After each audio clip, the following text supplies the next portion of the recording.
When I was a kid, there was nothing worse than receiving clothes as gifts from relatives that you knew you were never going to wear, especially if they were socks or underwear. You might as well have taken a crap and put it in a box, wrapped it in Christmas paper, and given it to me. I would have been more excited than socks or underwear. Come on. That was the worst. Boring. But Stance has changed all of that with their comfy, colorful gear. And as you get older, all you want is more socks and underwear. People love it. So Stance has made gift giving super simple this holiday season. Stance's premium line of socks, apparel, and more always comes correct with colorful constructions, innovative materials, and choice fits that are built to last.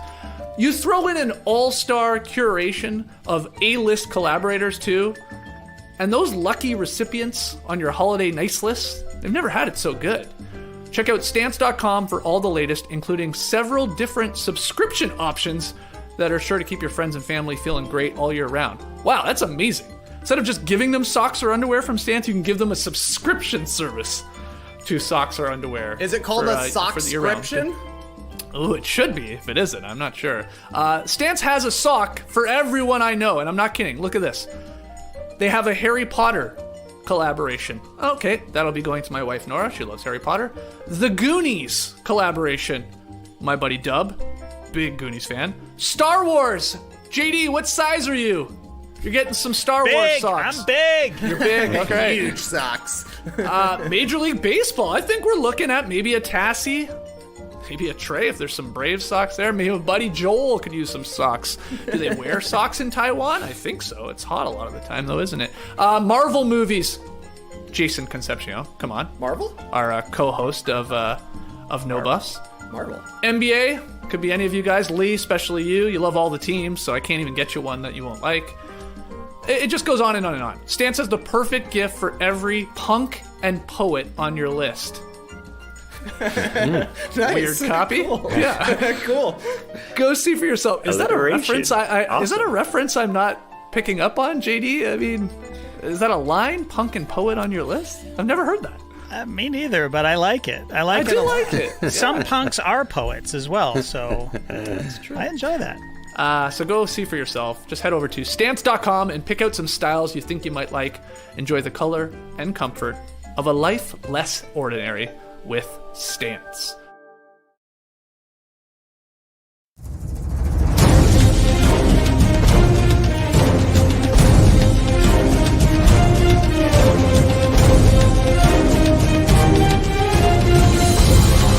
Yeah, baby! Grab your torch and dip it into this podcast, because Mama H ain't going anywhere!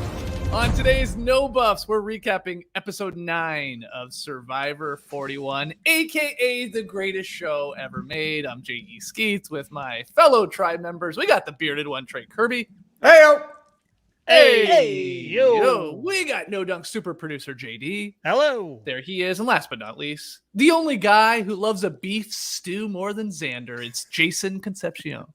You really undersold the stew, No Buffs. Delicious broth. Oh, it was for the potatoes. It was fantastic. Carrots and onions. Carrots and onions. God, that guy loved this stew. Shout out to everyone joining us live here on YouTube on a Thursday afternoon, creeping into the night here on the East Coast. We had the double boot episode last night. Now we lost. Trey's got his boots on. Yeah. Which one is Evie and which one is Naseer there, Trey? Evie. Yep. Naseer. Okay. I'm sad to see them both go. Yeah, Evie and Naseer, boots and the beard.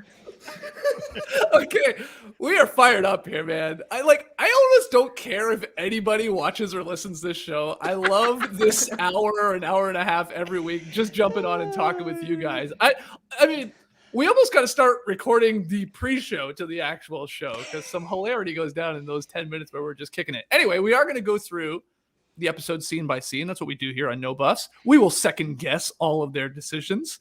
We got some hot takes to fire at you. We got some questions in tree mail later on. But I am starting with a very weird thing today, guys, because I got this tweet last week. It's from Gary McCreepy. JD, I believe I have it fired up there in the StreamYard. Gary last week tweeted at me, am I going absolutely crazy? If you read the Survivor game within the game clues quickly, it kind of says votes turn towards Naseer. It's a big stretch. I'm probably going crazy, but I needed to at least throw it out there. Oh my God. I'm going to show you the word. So lead is the new one. So don't worry about that one. Does it sort of say votes turn towards Naseer? No. Hardy potatoes. What in the world? Vote. Yep. Earn. Yep. Yeah. Man. Toy. Sure. See here. I just like to know that I'm not the only one out there like deciphering these stupid words and trying to think they mean something. Gary's going insane. Gary, you need to seek medical attention. Gary, wait at least an hour after hitting that blunt before tweeting, going in on the game with it again. Hey, was he wrong? He wasn't Wrong. Hey! He's seeing things. The game within the game is in the game. That's right. It's been there the whole time. It's right there in front of us. Okay. That was very funny, Gary. Thank you for that tweet. Okay. Into this episode, though. It is a double boot episode. We got 2 tribal councils to break down. We start with night 16, though, post tribal council from the last week. Deshawn, frustrated with Heather's antics. He says, what you did was messy. Jason, we got our answer. We were wondering on this very show, was that like theater? Was her whole thing? Not. Yeah, like some sort of big plan from this Power Alliance? No, we learned absolutely not. And by all accounts, things really got turned on their head because of what she did. So I guess it makes sense that Deshawn was a little angry with her. Yeah, I love that.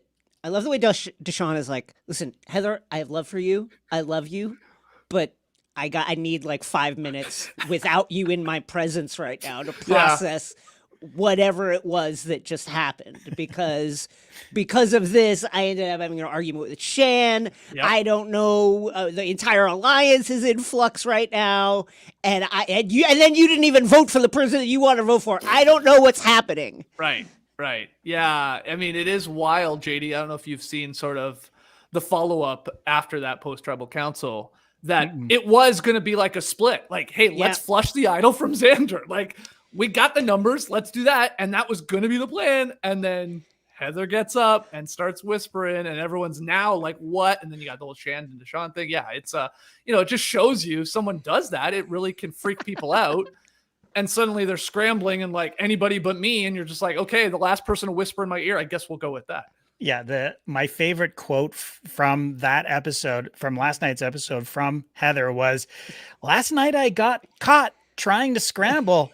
Yeah, no shit, you got caught. I mean, like what? Like as if, she was trying to do it behind everyone's back. She did it at the weirdest possible moment. And I just don't think that she's either not all there or doesn't understand the game of Survivor or both, I mean, it's crazy. It's crazy. Yeah. She's a wild card. She's the Joker in the mix here, and she's still there after last night, which is crazy. We also, Trey, had Deshawn, especially. He's venting to us in confessional about Shan stepping on his toes at Tribal Council, so he's pissed off with her. They both start like throwing each other, under the bus. Like he's talking to people, talking about her. She's talking to people, talking about him. Deshawn is saying at one point, this isn't your Survivor. I wish there was a line where she's like, it sort of is. I have the theme song. I know. Did you see the pre-merge game? Yeah. It's like these two are butting heads. This is sort of in the heated moment after a tribal council when they come back and it's dark at night. And then we get like Evie saying like, oh, there's cracks forming in this big alliance. And she loves the chaos. Shout out to Chaos Cass. What did you think, Trey, just from the blow up here after tribal council? Well, it looked like the beginning of the end for Shan and perhaps Deshawn. It definitely looked like they were going to be turning on each other. I think the line that Deshawn said about Shan that really stuck out to me was she said she has very little tact. And I think that's exactly right. It's like, it's her way or the highway. And also, if you get in a disagreement, it's not over then. You're going to have a fight about it later that night. And then you're going to wake up the next morning and think it's fine. And then you're going to have a fight about it again. I actually think that, like, Shan is taking some hits recently. She's gone down a little bit in my book. But the way she's playing things, I think it just comes down to you need to take 1 second before you have your reaction, which I think is a good bit of advice for anybody, because she just flies off the handle and gets really upset. And then they have the conversation, and then it seems like she considers the things that the other person has been saying, takes it into account, and then makes her decision. It's just that first reaction is so severe. Oh, her stank face is incredible. Like, so many shots of her she can't hide her face, right? Like, the reaction is there, and there's so many shots of her just like, just reacting to what people are saying right in front of them, right directly into their eyes. So, but I will say to defend Shan a little bit, Deshawn is a little sensitive, right? Totally. Like, he's just, okay. Yeah, I think there's some truth to that. So go ahead, Jason. Yeah, I was going to say, Shan gave Ricard this when they were talking about the extra vote. It's like, so are you gonna use the extra vote? And she's like, I don't know. Oh, I know. She gave him the little shut it. Yeah, she is. I will say passionate. I will say, I actually think, in terms of just like the content of her moves, etc., the strategy, the fact that she's doing the thing which we criticized her for last week, which is actually listening to her allies and doing what they want. True. She's doing all the right stuff. It really is just the tact part of it. Like, she is in your face when it's not going her way, and it's tough. I think that it works for some people. Like, I think some people could talk to her and have that conversation. And again, she's passionate. She's sort of quick with it. She has obviously her opinions. And some people are like, oh, I like that. Like, you're to the point. You're not beating around the bush, talking in code, where other people, I think, need to be like, slow your roll. Like, let's have a conversation about this instead of you just like steamrolling me here and trying to sort of talk over me and make all the plans. Because Trey, you said it. The next morning, day 17, they apologized for last night. Nice little moment. Seems like it's like they both say sorry in this conversation that we see. Good vibes last for about 12 seconds. And then Shan is immediately, talking about not trusting Erica and Heather. And she is really hell-bent, especially on Erica. Erica's a mastermind? What is the evidence for this? Anyone tell me. Well, she crushed the thing. She smashed the hourglass. And I guess Shan is holding it against her, because I was like, I don't know. I don't see why she's so focused on Erica as well. But this is when I really thought Deshawn was being a little sensitive here, because it kind of played out to me like we mended our fences over tribal council the previous night, the little bit of a tiff we had. Now we're talking strategy to each other. Like, they're just hashing things out at that point. She's suggesting names and putting a couple of names up for potentially being on the chopping block. No names that, like, Deshawn is particularly tied to. I thought that should have just been like, going forward, we're working together. Here are my ideas. Yeah, I think you're right. So Deshawn tells us the power group. It is Ricard, Shan, Danny, Liana. And then himself, he sort of says, which is dissipating, I think, to quote him. He says that's the group. And as we move forward in this episode, it does stick together. But Evie and Deshawn, JD, also have a little talk. They're promising each other, hey, we'll never write each other's names down. I love when people say that, because at some point, unless you're both sitting there at the end, you want them to write your name down. Right. I get never vote for you. Yeah, exactly. So, and this is like sort of a callback. They talk about a little bit like they hooked up a long time ago when they did, Shipwreck Island or whatever, they had Shipwheel Island, I guess. And they had that bond early on, and they could see an opportunity here to work together. So the seeds have already been planted, and maybe it's growing into something. At least we're led to believe that. Yeah, and if only that could have continued, because I would have loved to see that alliance happen or come to fruition, anyways. But that's Survivor. He was definitely seemed to be like, I like talking to you guys so much better than my alliance. That's for sure. Danny's a grump. Liana won't stop talking about Xander. Shan won't let me get a word in. Yeah, he does like talking to them more. Okay, we then get this Naseer Heather scene, which we have to address. And Naseer goes up to Mama H, as he calls her, and says, "Don't worry about last night. Yeah. I know you wrote my name down. It's gone." He kept saying it's gone. It's gone. There's a problem with this. Heather didn't write his name down. There's an awesome. Wait. I'll do it. You describe the shot. I laughed out loud where, you see this whole thing. Heather's telling Naseer, I didn't write it down. And Xander is in the back, sort of peering between two trees, like eavesdropping a little bit. And I'm like, oh, yeah, this is awkward. I probably won't say anything here. But yeah, Heather admits, like, I brought your name up when I went rogue, but it doesn't mean I wrote your name down. I know it sounds unbelievable that I pitched this plan at the last second and didn't follow through on it. There's but it no really happened. No explanation for it. No, it's tough. Like, if you're in Naseer's spot there, you're like, come on. Like, he actually even says, and I grabbed a screen grab of this because I think this is a good life lesson for everyone too. If you do something, own it. I love that shot. But he goes to Evie. He goes to Evie and is like, so yeah, what did she whisper in your she said, vote Naseer? Okay, so great timing. That was hilarious. Like, oh yeah, okay, here's the person I whispered to. Evie, what did I say to you? Vote for Naseer. That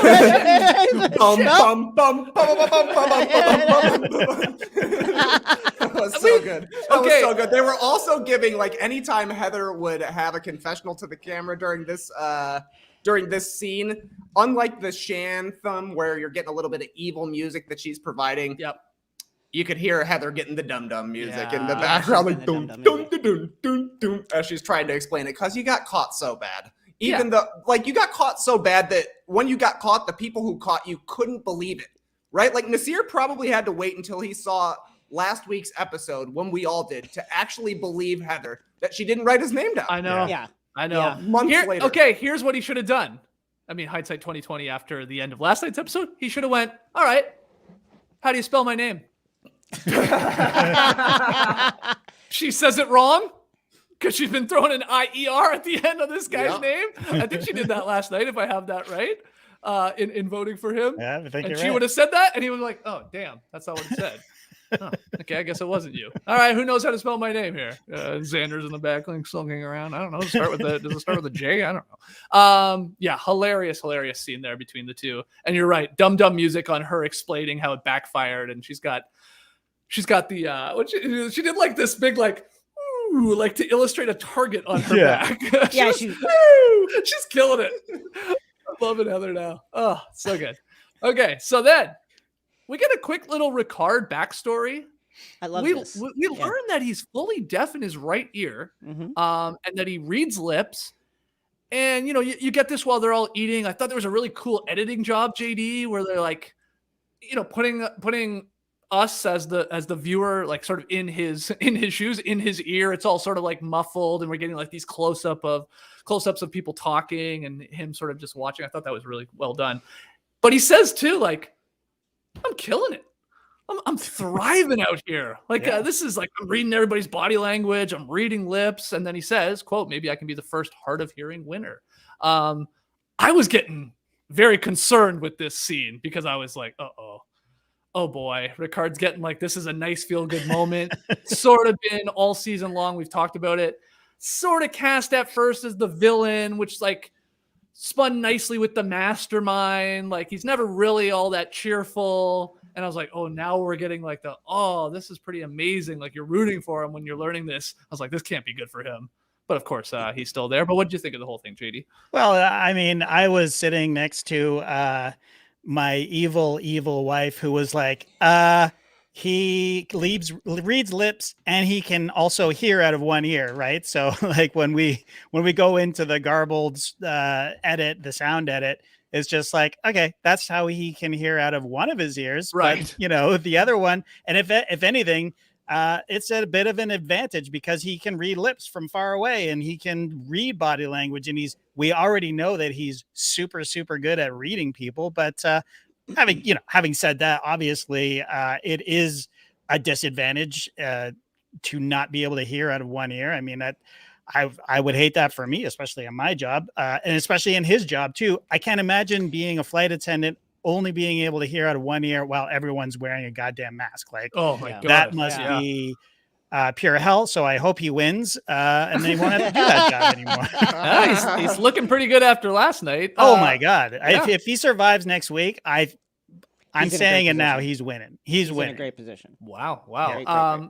Trey, I wanted to get your take on this. I know one of your daughters, similarly from birth, with I don't know if Isla's fully deaf in one ear, or just it's not. It's she has just partial loss in her right ear, and I was curious hearing the altered sound. Like, is that really what Ricard hears? Like, did he have any sort of influence on what it sounded like? Because I'm curious. That's one of the questions we always have.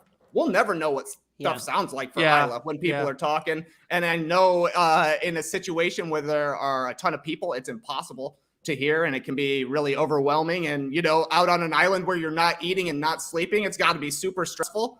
I thought a great point by Dalton Ross, who went back and looked at every tribal council and saw that Ricard is always sitting on the far left if you're looking at it. So that his good ear is hanging that way. So, seeing this, I was like, I'm kind of already pulling for Ricard in the first place, but this guy's got to win now. That's a behind him. Good point, Trey, about whether that sequence was so evocative. I found myself wondering, if I love the way it brought us into the experience. And so my only note was, like, hopefully either Ricard or somebody else who is similarly hard of hearing got to like get a pass on that, to be like, that conveys the experience quite well. But I thought that was a really cool sequence. Well, then we go to what I'm calling a little sloppy, maybe even cocky, I guess is a better word for it, gameplay. And this is when she calls an alliance meeting. I love right in front of Xander and Erica. And it's like, they're right there. She's like, I think the four of us should talk. Yeah, let's talk. If somebody says right now, she's like, yeah, right now. Let's do it. And they just like wander down the beach a little bit. Now, it's ultimately five of them. That's the final five, as I guess people are calling them, chum it up. And this is, again, it's the Black Alliance. It's Danny, Deshawn, help me out here, Liana, Shan, and then obviously Ricard is the fifth. And Xander is like looking at Erica going, should we start talking to the other five here? Like, this is really in our face, JD. This is really blatant that they're good. There at this point are still five other people. Like, should we be doing something here? I thought Erica's response was actually really interesting. She says, we got to be low key. Why? Yeah, that's exactly what I was thinking. I mean, why? I mean, it's so easy to sit on the couch and be like, what are you talking about, Erica? Yeah, I mean, of course. as soon as you do that, it's so in your face, and it's just rude, really, what they're doing, and you can see it on their faces, like, okay, you guys go talk your strategy. You have a very powerful alliance, and then Xander even says, "Let's do this," and I don't know if she's the mastermind that Shan thinks she is, it's just go get it done. I mean, it's getting late in the day. I mean, let's flip this game already, It's extremely Erica has been one of the great disappointments for me of this game, because, I mean, she had the shillelagh of time. That is a huge opportunity. And I feel like at that point, you got to play hard. And listen, you're against the numbers. Your strategy cannot be, how do I ingratiate myself to this alliance so they don't vote me out? Like, that's not a strategy for even advancing. Like, you have to try and take control of this game somehow. There are cracks there. Go find them. So really frustrating to watch her kind of like not do any of that. I sort of feel like it happens almost in every season of Survivor, though, where there are an Erica, maybe even a Heather. There's one or two people that are clearly on the bottom of a big alliance, and we're just left at home going, what are you doing? Yeah. Like, and I'll give them, like, I'll defend them a little bit, because it is very easy for us to say that, where Of course. in their heads, they're like, I'm in the big alliance. Why? Yeah. Like, I will be here longer than those other people not in the alliance. I can be that number. But the problem is, you're never going to win. Like, yeah, you're going to go further, but they probably think, you never know, things could happen. I obviously could win some challenges, and Erica wins last night. It's just, it's easier said than done. I get it. But yeah, it just happens all the time. You're like, especially when you get to like 10 or 11, where it's like, this is the time, draw the line in the sand and take your shot. Like, have a go at it. Particularly after she won the challenge, it's like, okay, you're Right. safe. Go out there and stir some shit up and see what's going on. You're not going home tonight, so do something. And it's just been it's been frustrating to watch. Yeah. Trey, anything to add to that? I understand exactly why Xander was so offended that they went to talk by the beach, but like, who cares? Honestly, who cares? This is a game where you're supposed to go and talk about stuff in secret. Like, is it less offensive if you ask one person to go get limes with you? I think it's mostly just dumb on Shan's part to be like, all right, we're taking the 5 of us here. The 5 of us will have no interaction with anybody else in the meantime. You're giving people an opportunity to go and strategize against you.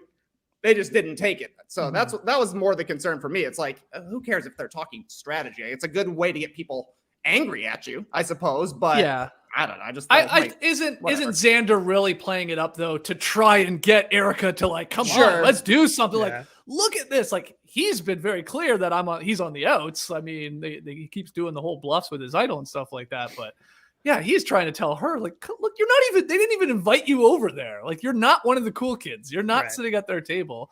Why do you keep thinking like, yeah, you're good with them? But yeah. Well, she may even think that as you said, like, I'm on the bottom, but if they see me going off with public enemy number 1, Xander, sure. If just one of them sees them and they just say, okay, well, it's Erica because she's sneaky. Little does Erica know that Shan thinks that she's the sneakiest person who's ever played the game of Survivor. Yeah, I know. What is Shan really seeing? And you know what? Maybe kudos to Erica for recognizing that Shan thinks about her that way. Yeah, I guess so. And that's why she's being so cautious. I think it's as simple as Shan is having conversations with literally everyone except Erica. I think it's just that.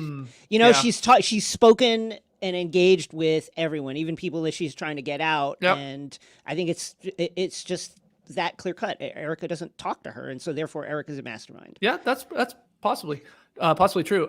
We get Xander throwing out voting for Ricard or Shan. He says this to Erica, and then we sort of do this like cool pull focus. I don't know what you call it, JD, but it goes from like them talking over there to then the final 5 talking. Sure. And Shan is asking them, could we pull in Naseer and just tell them we're voting Erica and Xander? So that's her plan. Liana won't stop talking about catching her white whale, which is Xander.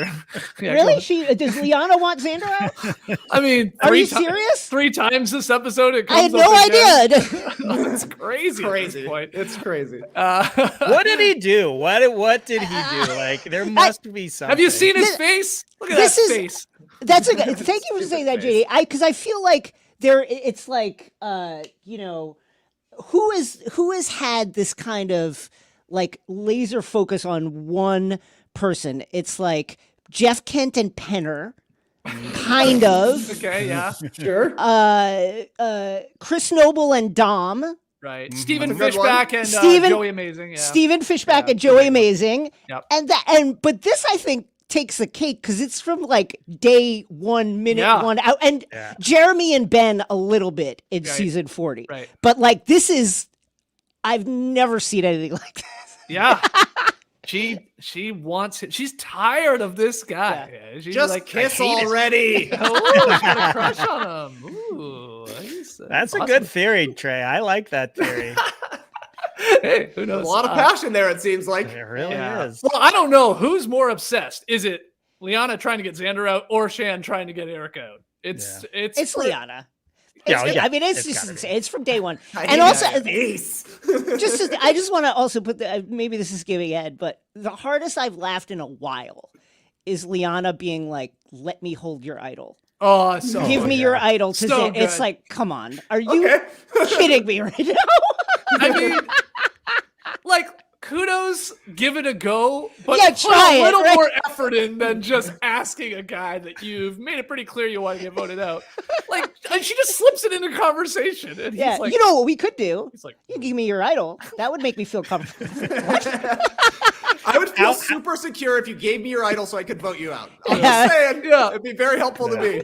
How hilarious Okay. would it be if he actually did it after she totally whiffed on the advantage that she had, where she literally could have got it from him. Yeah. And then he goes, yeah, you know what? You go ahead.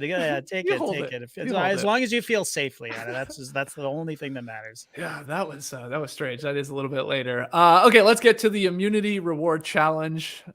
This is where we learn, at least in the episode, if you hadn't seen the spoilers, that it was going to be a double boot. This is where the contestants, I guess the castaways, learn. We do this weird thing where they don't show us the drawing of rocks, but there's been photos going around. It's absolutely what they do. There's 10 left. We're going to make up 2 groups of 5. They pull rocks. The blue tribe is Evie, Danny, Deshawn, Liana, and Xander. The yellow tribe is Erica, Heather, Naseer, Ricard, and Shan. The castaways are going to stand on this little narrow perch there, hands, over their head on the back of a bar above them. It looks very uncomfortable. Last one standing from each group, both those 5 from the blue group, 5 from the yellow group, they each get immunity, so they're safe. And then the last one left standing overall wins the stew reward and the hearty potatoes and the carrots and the onions. So that's sort of else, another little thing going on there, a little wrinkle. But Jeff, I'd like to give the broth up. I'd like to hand the broth up to the other side. I'd love this Jeff! warm broth. Jeff, you said the stew was going to be delicious, but you didn't say it was going to be life-changing stew. Yeah. I mean, I almost want to see next immunity challenge. Again, maybe something like this where it's painful. You got to get up on something. Yeah. And Probst does the whole thing where he takes off like a sheet over the food and it's more beef stew. Does anybody want to step down? Before he can say down, Xander would be on the ground. I'd be like, yes, I will have more of that. This guy loves this beef stew. So yeah, this is the challenge. And Erica, last one standing for the blue group. Huge win for her. She wins immunity. She drops soon afterwards. So it's down to Xander and Deshawn in the yellow group. They're battling it out. They're shaking away over there. This is where we get Liana saying, I hate his face. Yeah, I mean, that's tough. That's tough to get in the edit, honestly. Wow. Yeah. Because I'm sure stuff like that happens all the time, and you're in Sure. the heat of the game, and that happens, and you say stuff that you don't really mean. But that is rough to go out to a nationwide audience.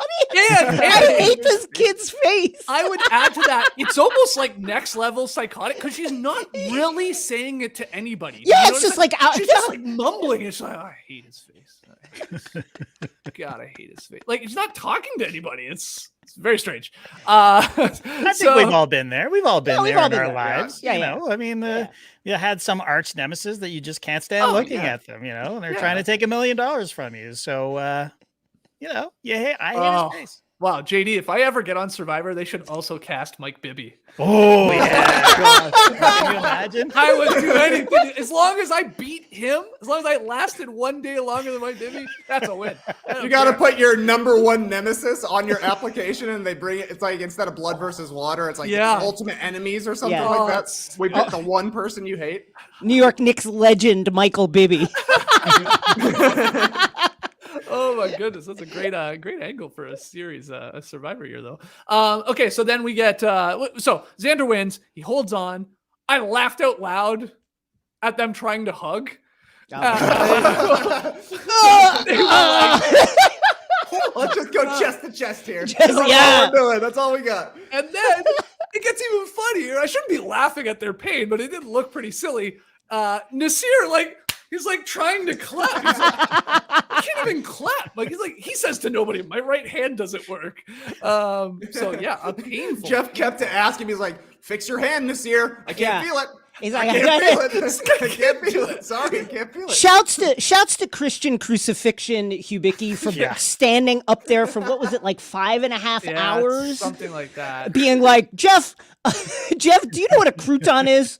Jeff, have you ever had a French dip sandwich, Jeff?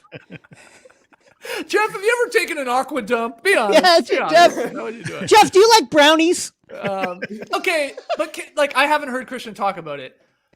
Are we led to believe maybe they made it more difficult? Is it possible the perch is smaller or even the location of the hands? It has to be. I'm not saying Christian is not amazing, but 5 hours? These guys were dying. Danny, a professional athlete, is doubled over on the ground. I think this is one of those where, though, the bigger you are, the more it's against you, because that is a very small kind of ledge. Erica, I think, had the advantage, less body weight on the thing. And, Christian is a kind of like gangly, skinny guy. I think that helped him out. That's true. They used to or they still do. I don't watch it anymore. But like Big Brother had a lot of challenges like this, where you're standing on some small platform and just hold on and it like tilts forward. And a lot of the time, women would do much better at it. They're lighter. Their strength to weight ratio is actually much higher than a lot of the guys, so they would do pretty well. Or like really slim athletic guys would do well. Great foot freak. Oh yeah. When they were like curling over the perch and like you could see where the perch was cutting into their foot, I was ooh, hearty potatoes, baby. But I think Cole nailed it here. I want to see this challenge if I ever make it. I've got the foot advantage in that challenge. You're literally dancing on the perch, walking back and forth. You're spinning around. I know. That's like, you guys remember the pole one where you have to just hug the pole, you stay at the top?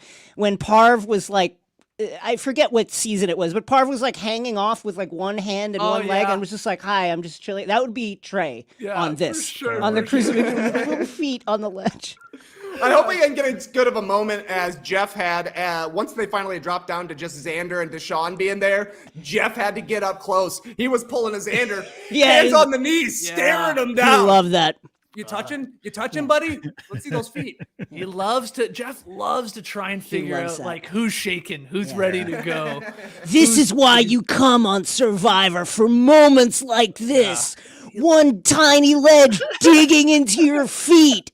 Can you find the strength? Oh, man. Again, I know I'm not the first person to say this. How do we not have a Survivor world that we can all go and try this stuff? I know. Like, how can I not rent a room and bring 10 people, 20 people and spend a ridiculous amount of money and have some beers while I'm there and just try a bunch of fun puzzles and challenges? I'm baffled how we don't have this. Like, I go down to Manhattan Beach and I shit in the ocean, but it's not the same. Okay, on that note, we're going to take our first break, and when we come back, it's stew time, baby, and then we'll get to Tribal Council. So don't go anywhere. Yeah, well, I love it when we get a sponsorship from a company that I've already used. So I'm more than happy to pimp out Omaze to our beautiful audience today, because Omaze is a company that I first learned about through my Instagram feed as an ad. I clicked on it and discovered that it's a great way to donate to charity while also giving yourself a chance to win absolutely awesome prizes. Now, the ad read we got has some suggestions, but I'm going to personalize it here and tell you about a couple of the charities that I've donated to already, because one was to support the Alex Honnold Foundation, the star of the Free Solo movie, incredible movie, that aims at advancing solar energy access all over the world, so that's great. And the prize was an awesome eco-friendly Sprinter van, because he basically lived in a van there for a while, so I tried to get in on that. No luck, but that's fine, because your money's going to a good cause. And the one I'm actually supporting right now is the Pangolin Project, which is basically trying to keep the pangolin from going extinct. And the prize for that one, for that donation, is a stay at that giraffe hotel in Kenya. You know that one that's been said to us a few times? Yeah. Where like the giraffe sticks its head in the second story window and eats your croissant. Yeah. Exactly. You're sipping on a cup of tea and here comes this great big head with a big tongue coming out there. Like, that looks incredible. So to be able to, donate to charity and also have a shot at winning a trip like that, I mean, that just feels great. Now, you too could win this or another prize by going to omaze.com/nodunks and select Safari and Stay or a different experience. There's a ton there you can choose. Maybe that's not your thing, but there's a lot of other prizes you can win. Omaze has raised more than $150 million to support over 350 non-profits around the world and was named one of Fast Company's 2020 most innovative companies. And I can attest to that. I really like saying it when you're like, I've been involved in this, so I love it. So you can enter today for your chance to win the Safari and Stay or other life-changing prizes and experiences at omaze.com/nodunks. Plus, receive 20 extra entries when you enter the code NODUNKS20. That's omaze.com/nodunks. Is there something preventing you from achieving your goals? What's getting in the way of your personal fulfillment? If you're struggling in your job or your relationships or just getting out of bed in the morning, you may want to check out betterhelp.com/nodunks. Listen, we love getting emails from listeners who tell us our show has been there through rough times, sometimes really serious life events. And I suspect that some of you out there may be struggling right now. Don't get me wrong, it feels good to know we're providing comfort for those who are struggling. And we'll continue to be here providing basketball talk and fart jokes and cool stories, bro. But that might not be enough. You may want to get professional counseling for that thing you're dealing with. And BetterHelp is a very easy, low-cost way to get it. BetterHelp will assess your needs and match you with your own licensed professional therapist. You can start communicating in under 48 hours. It's not a crisis line. It's not self-help. It's professional counseling done securely online. It's more affordable than traditional offline counseling, and financial aid is available if you need it. We want you to start living a happier life today. As a listener, you'll get 10% off your first month by visiting betterhelp.com/nodunks. Join over 1 million people who have taken charge of their mental health. Again, that's BetterHelp, HELP.com/nodunks. Yeah, so I've always had a connection to the band Metallica. Yeah, never my top band, but I've always enjoyed a few classics from their collection, and they are one of my saved artists on Sirius XM in the car. I did a project on them one time in high school, and Enter Sandman was our unofficial theme song from our Year 10 camp. I only owned one album, but I did have 3 t-shirts, Ride the Lightning, Master of Puppets, and Justice for All. And I guarantee every teenage boy in Australia in the late 80s or 90s owned at least one Metallica t-shirt. JD, I'm sure you owned one. You must have owned a Metallica shirt, true? Oh, yeah, definitely. Yeah, Absolutely. I thought so. And how's this, right? About 10 years ago, I suppose it was, I was actually supposed to go to a Metallica concert with our old friend Paul Brothers, but it didn't happen for some reason. I can't remember. He went, I didn't go. Anyway, why am I telling you all this? Because Metallica just recently launched a masterclass. As one of the world's most famous bands who has stood the test of time, they are now sharing what it takes to make and last in one of the toughest gigs in the game.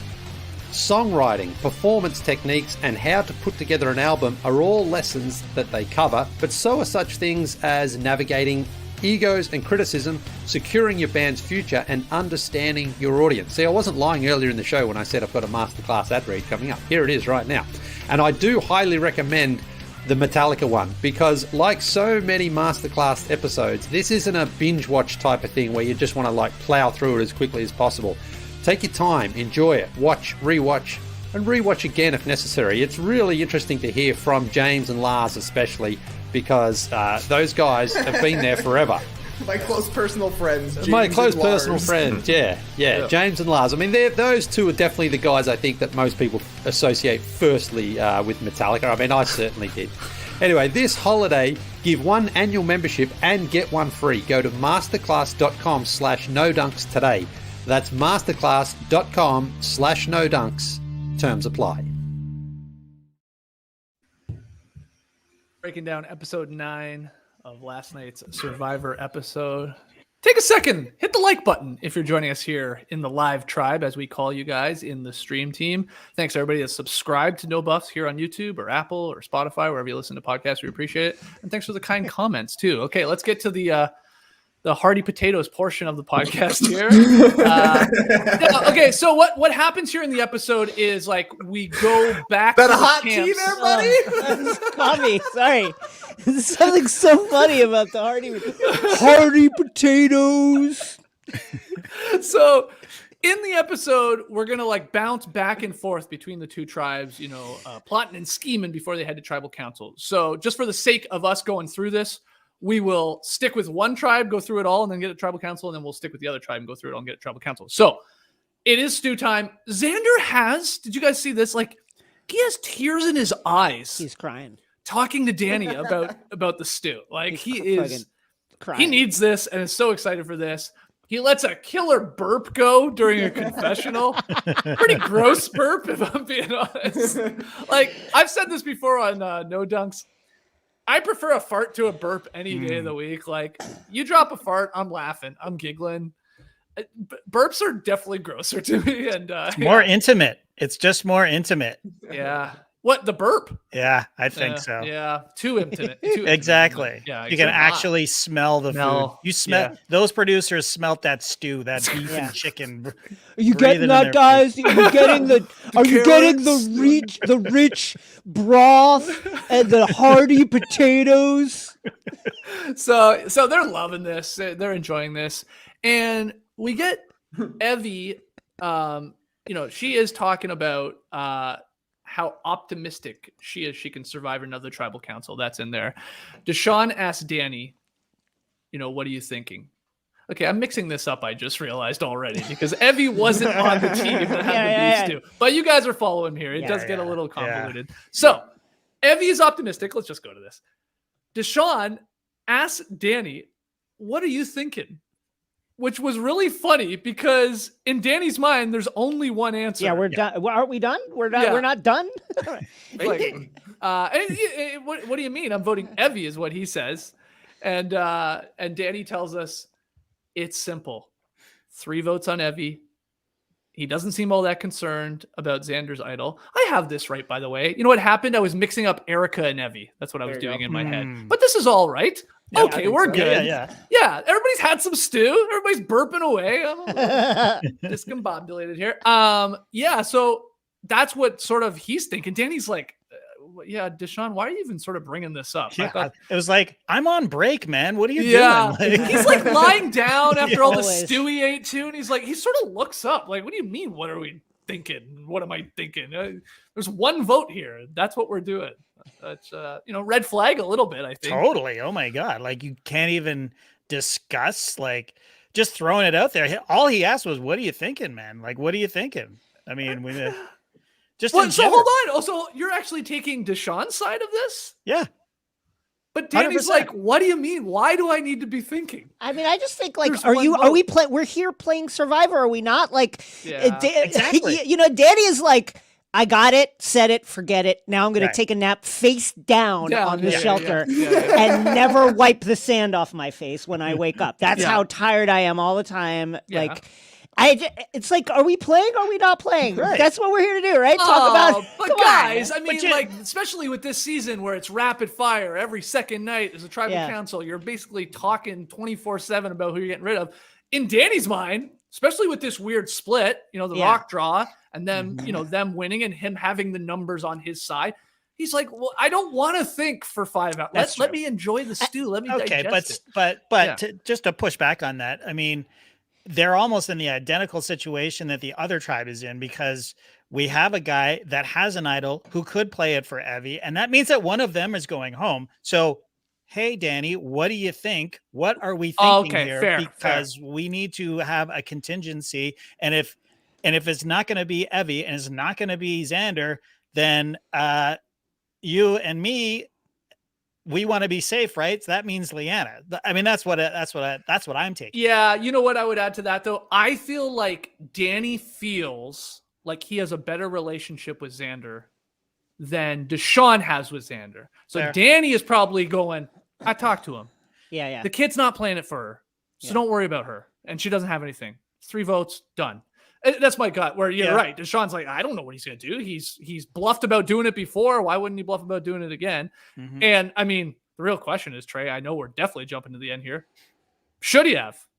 Should Xander have played it for Evie? Is there a move there? Or his extra vote, which could have really messed things up.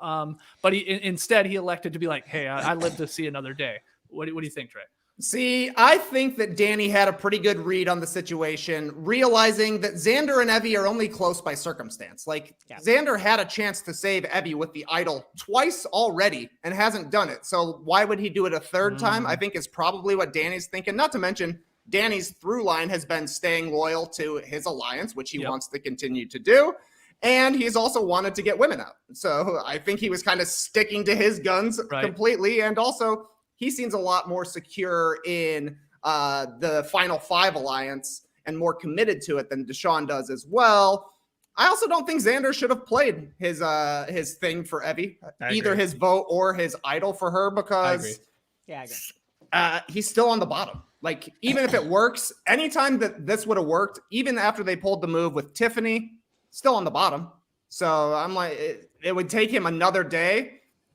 Sure, but he was already there for another day. All it does is bring along an ally for him that he's not really that close with. Yeah. So I don't know. To me, it was more of a mistake on Evie's part to not go to Xander right after they pulled the move with Tiffany on Liana with that advantage, faking her out. That's when they should have joined together and been like, we haven't been working together. We need to at this point. But they weren't close enough then that Evie could have really been like, Xander, I need to use this. Because why? Evie was trying to get Xander out earlier. It was 6 weeks ago for us, but it was like 5 days ago for them. Yeah. Definitely. We talked about it at the time. You're right. When they pull off this amazing move, Tiffany gives the idol back to Xander. Evie's still there. We're all like, you three got to work together.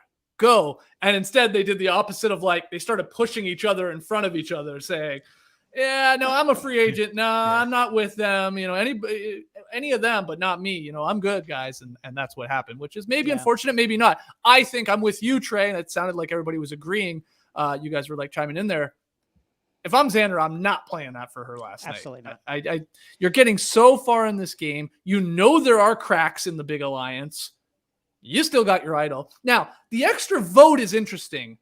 I'm not smart enough to figure it out, but I've heard... Again, Christian Hubecki, I guess he was talking, or he sent us something into the know-it-alls last night about he could have played that, and then things could have been really funny in a revote with that going down, because it appears that we learned if you play an extra vote, you get an extra vote in revote, which is a little... I didn't know if that's a rule. We don't even know if that's 100% true, but it appears that way the way they showed us in the second tribal council. But anything, you were sort of...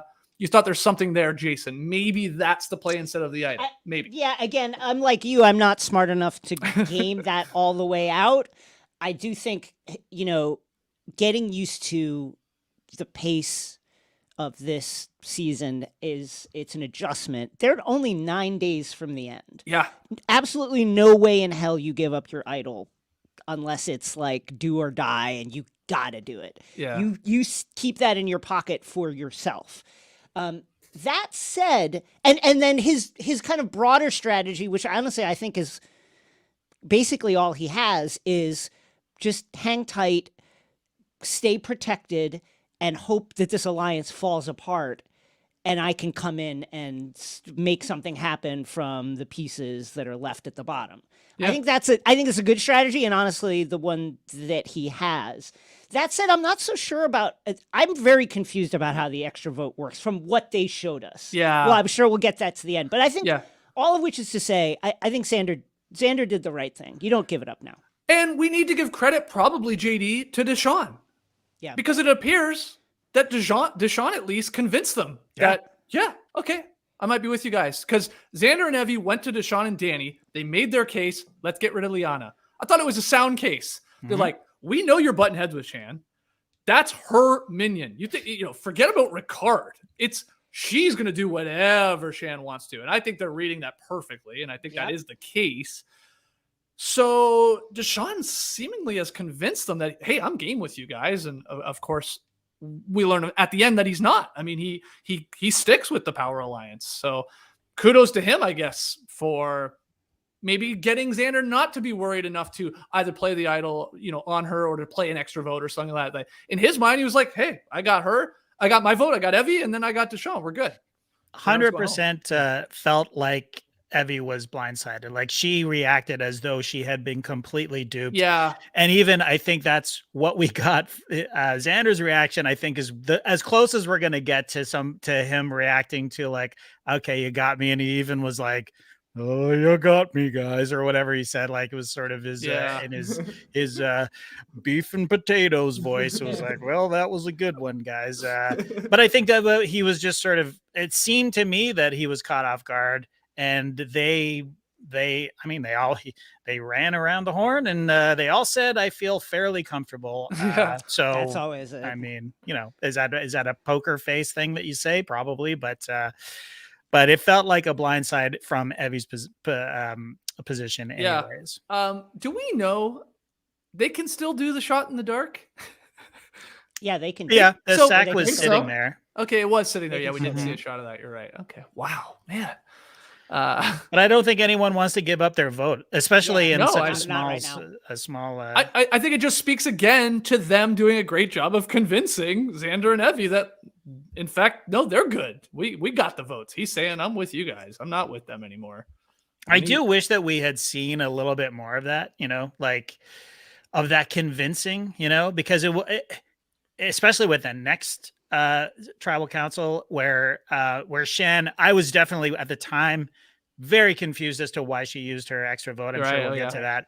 But I mean, I kind of figured it out, but at the time it was just like, they're not married. They don't seem to be married to the format anymore. So it may be in future seasons, since it's getting so convoluted and there is such a game of cat and mouse happening, cat and mouse and cat and mouse and cat and mouse, layer upon layer upon layer, where we may have to just have a sort of epilogue after, not just the who voted for whom, but let's hear what they're saying. Is Right. like, I'm playing both my votes for both of these players because I need to protect myself. It's something, a little bit more explanation. I mean, Yeah. there's diehards like us who, listen to Rob and we listen to Tyson and, the people listening to this who we've actually taken the time to sort of read the stuff and figure it out. But last night I was like, why in the hell would she do that? I don't understand. It seemed like a no brainer, but it does make sense when you think about it. But you would just like to hear her reasoning on the show.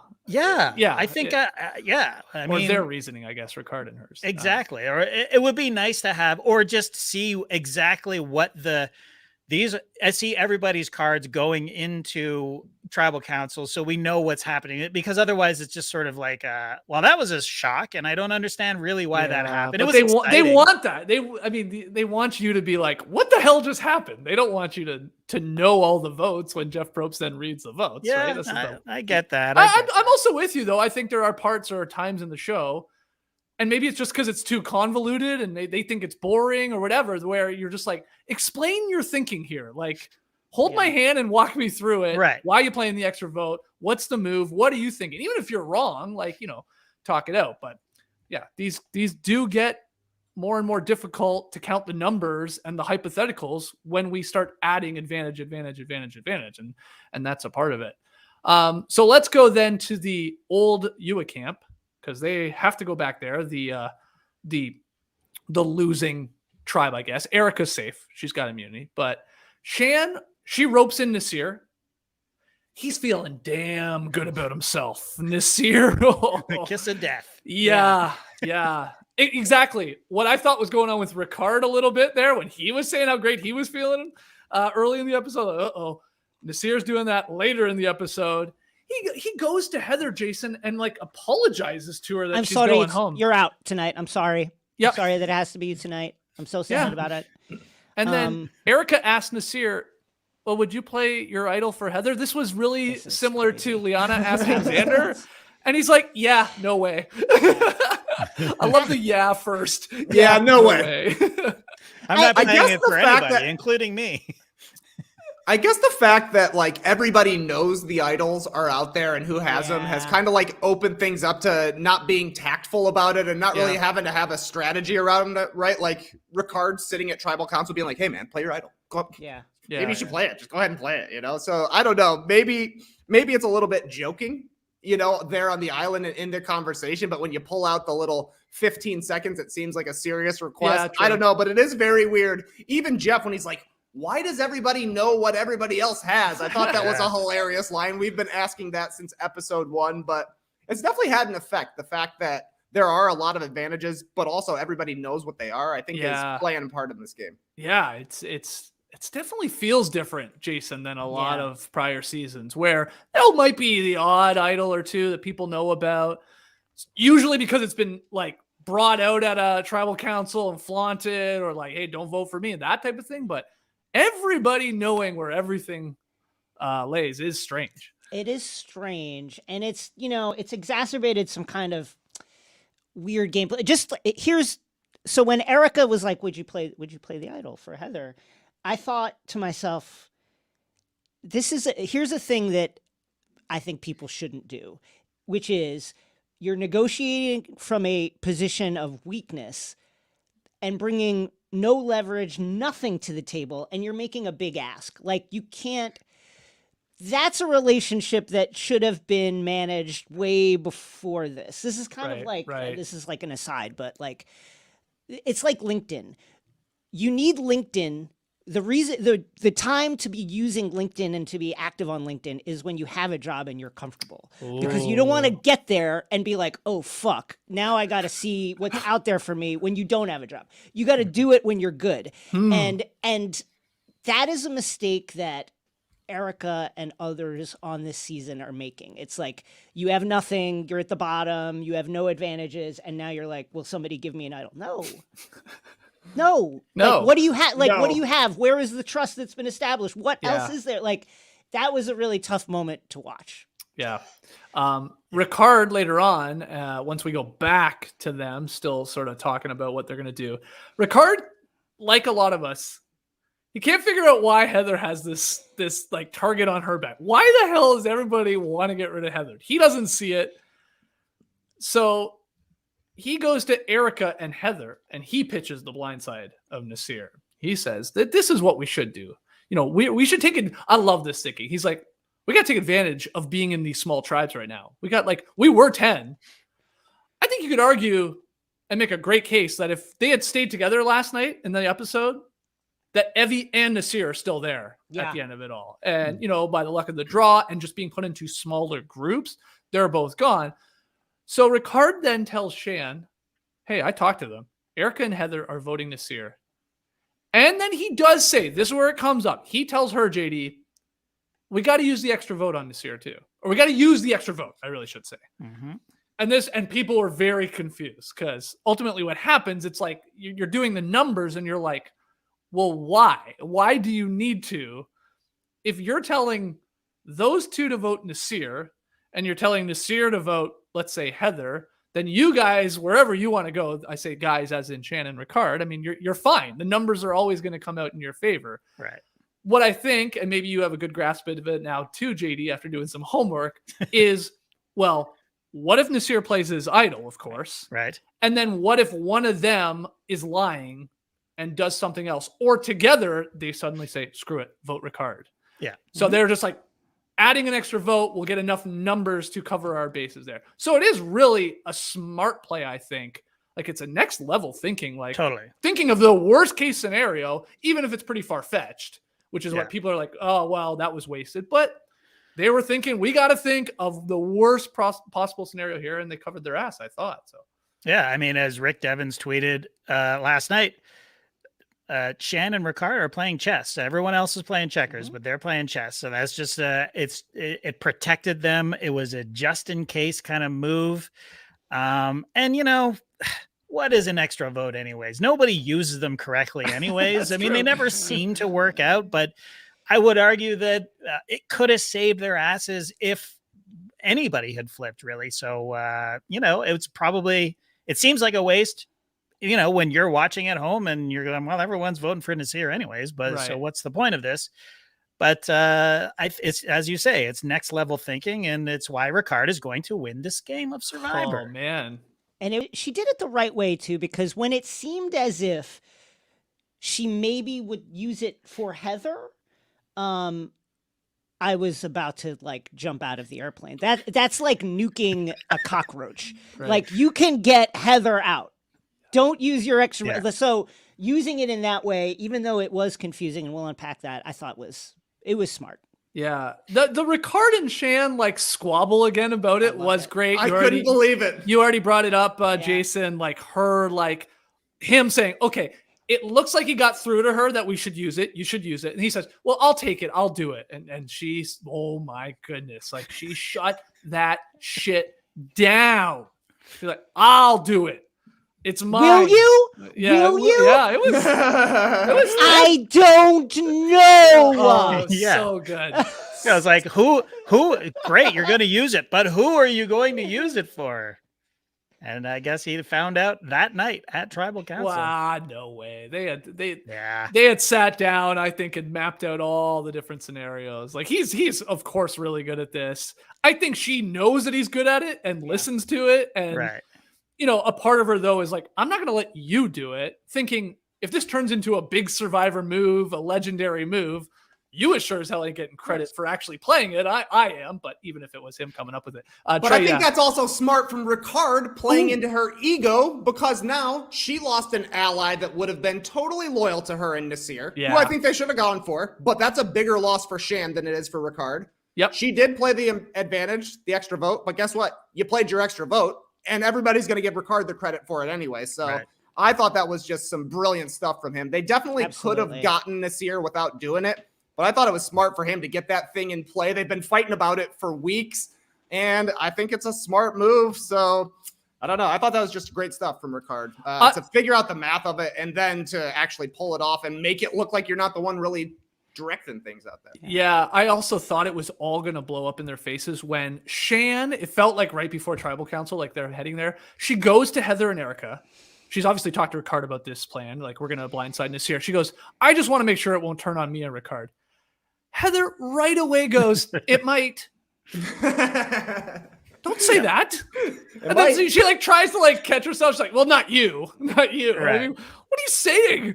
Don't say that. No, you just say absolutely not. We're with you. But well, that's exactly why Shan wants to get rid of Heather. I mean, and I think she has a point, because Naseer, after watching what happened last night, I would say that there is a 1% chance that he would have actually played his idol at any point during this game. Do you know what I mean? Like, he just, he went into that Tribal Council. He's like, I've got a hidden immunity idol in my pocket and I am golden. And I was like, does he know he has to play it in order for it to protect him? You don't just have to have it. Realize that. I think it was the right move, actually, because we're getting close to fire. And one, Naseer, obviously extremely charming guy, challenge beast. 1, 2, has an idol and theoretically would use it if his hackles went up. And 3, you don't want to sit with him doing fire. You don't, because you're done. Yeah. So it's like it was kind of now or never for Naseer, like to get him out. It would just get harder and harder and harder to do. Yeah. I don't disagree with that, but I don't think that it's a no-brainer. I'm just saying that Heather, there is a case to be made to get rid of Heather because she blows shit up completely unintentionally, or sometimes intentionally, like the last Tribal Council, or just saying, well, it could be you, or it could blow up in your face. You don't say that to the guy who's trying to convince you that everything's going to be cool. Yeah, well, I actually think what Trey was saying is right. I mean, this is a great move for Ricard. It's not a great move from Shan. And what's ironic about all of this is, we were shitting on Shan going, you got to listen to the people in your alliance. You should take their advice. You should try and sort of cooperate on your decisions. But she's doing that? Like she's going with their plans, really? I mean, it's not smooth by any means a lot of the time. She puts up a bit of a fight. But these last two, after the crazy Heatherness that happened at the last Tribal Council, ultimately sort of goes with the Deshawn decision, if you want to call it that. And then she goes with Ricard's decision here. And I'm with you, Trey. I don't think it's best for her. I think Naseer with her is a lot better than, of course, a Heather or an Erica, which she doesn't trust at all. And I'm sure they have very little trust for her too. So slick move by Ricard here. That was crazy. I can't believe Naseer's gone. I also have a theory about Naseer, and this is maybe going to be controversial. We love him. We watch him. Everybody's a fan. He's always smiling. Even when he's in an argument, he's like laughing at Heather about like, well, it's gone. Don't worry, you voted for me and all this. Like, I get it. He's television gold in this sense. We root for him. We cheer for him. Is it possible he's not as likable out there on the island to the other castaways?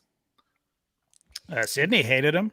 I think like, and so I guess you'd say, well, why get rid of him? Is Sydney the best barometer? No, definitely. I'm just saying. I'm just wondering that if we love Naseer, but do they out there love Naseer as much as we do? I think it's a good point. And he referred to Ricard and Shan as, these are my number one, this is my number one alliance right here. But they were not on the same tribe. Like they came in. What about the whole rest of his tribe that have basically abandoned him? So, and why did they abandon him? They've been talking about getting rid of Naseer from day one. So I think you're 100% onto something there. Yeah. Two things that I heard him talk to Rob on the exit interview this morning. One thing was sad. Rob asked him, great question. Did you at least get to keep your idol that you got voted out with? Did you get to take it home and give it to your daughter? The answer is no. What is Survivors, that? What are we doing? Survivor keeps all of these now. Who knows when Ghost Island 2 is going to be happening, I guess. You got to have the that's a good artifact. point. Or they sell them the too and raise money for artifacts. charity. So that was a bummer. I was like legit like, oh, that would have been, at least you could have taken that home to your daughter. That would have been pretty cool. And the second part was, somebody brought it up, Jason I think did, like, get him out now, because the further this guy goes, if you get down to like the final four fire making thing, like you're toast. Yeah. Right. And Rob asked him about that sort of, or he alluded to it. He said, oh yeah, I could look at the pile and it would catch fire. I'm paraphrasing, but bars. That's what he said. Amazing. And just one thing, I can't remember if it happened in this scene or maybe a little early in the show, but I was like, where did this come from? Did you guys see Heather had a shawl? She had a full-on blanket.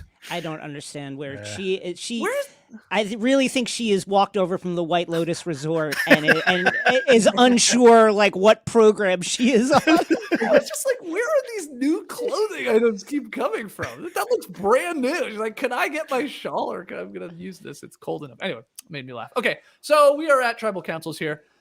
First one.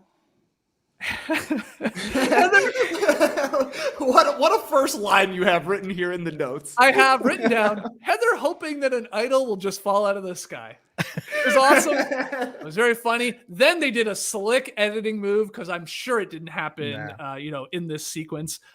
It cuts to her saying, looking at the sky, send me an idol. Cuts over to Tiffany sitting on the jury's bench and a giant bug. Oh my God. Fucking giant bug. Huge. Lands on her. She actually plays it sort of cool for a giant bug lady. He's like, get off, and flicks it away. We get some giant cockroaches down here in Atlanta, JD, but that thing looked like the ones we have on steroids, man. Yeah, it looked huge. It was beetle-like, with wings. And I was like, yeah, that's it. I'm never playing Survivor. Yeah. Like that. That's what they're dealing with every day. Ugh. No thanks. It would have been badass. Now, she wouldn't do it, Tiffany, because she's on the jury and now she's well fed and all that. If it had landed on somebody that's still in the game and they're that hungry, just grab it, just take a quick old bite of it. You'd be a Survivor legend forever. That's Mike eating the scorpion. Yeah, true. So Probst asked that question. Trey said it. Why does everybody know what everybody has? Great question, Probst. They do want to share a lot of the information, but also, Jeff, you know the answer because you...